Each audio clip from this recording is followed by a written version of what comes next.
জয় জগন্নাথ বন্ধুরা, আমি হলাম খড়গপুরের ছোট্ট ব্লগার। রথ দেখতে গিয়ে আমার সাথে এরকম হয়ে যাবে এটা কখনো ভাবিনি। চলো তোমাদের প্রথম থেকে দেখাই। প্রথমে এসে দেখতে পেলাম চন্দননগরের আলো দিয়ে পুরো সাজিয়ে দিয়েছে, আর সামনে রয়েছে শ্রী জগন্নাথের রথের গাড়ি।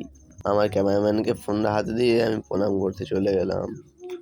আর এইটা হলো আমার ক্যামেরাম্যান, আর এইটা হলো ছাবরি। কেন ছাবরি বলছি দেখো, যেহেতু রাস্তার ওই সাইডে মেলা হচ্ছিল তাই আমাদের ওই সাইডে যেতে হবে, তাই আমি ঝটপট করে ওই সাইডে চলে গেলাম।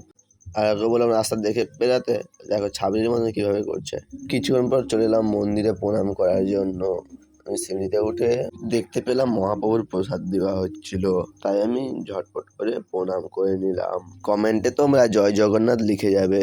এই মেলাটা হচ্ছিল মগরামপুরে, তাই আমরা সবাই মিলে চলে এসেছিলাম বন্ধুগুলো। এখানে এসে ফটোশ্যুট করে নিলাম এই হোটেলের নিচে। আর এইটা হলো এন্ট্রি গেট মেলার ভেতরে। চলো তোমাদের নিয়ে যাই। এন্ট্রি গেটের দু সাইডে রয়েছে পান দোকান এবং চাউমিন দোকান। এই সাইডে রয়েছে লেডিস ও জেন্টসের জন্য জামা কাপড়ের দোকান। কিছুক্ষণ আগে বৃষ্টি হওয়ার জন্য পুরো মেলাটাই পুরো কাদো হয়ে গেছিল। আর এইদিকে আমার বন্ধু গার্লফ্রেন্ড জন্য লিপস্টিক ছিল, কিছুক্ষণ ভাবার পর রেখে দিল। ভাবলো আমার তো গার্লফ্রেন্ড নেই, নিয়ে কি হবে, তাই রেখে দিল। আর ফাইনালি এই চেনটা নিয়ে নিল। আর এই সাইডে বসেছিল আংটি এবং ইত্যাদি দোকান। আর এই সাইডে বসেছিল বাচ্চাদের দোলনা আর মিকি মাউস। আর এই সাইডে ছিল প্রোগ্রাম। দেখো প্রোগ্রাম দেখাচ্ছি তোমাদের।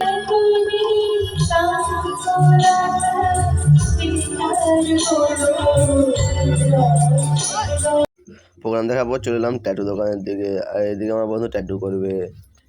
আর আমার এই বন্ধুটা গার্লফ্রেন্ড নেই বলে তাই জলপুরের সঙ্গে ফটো তুলে নিল।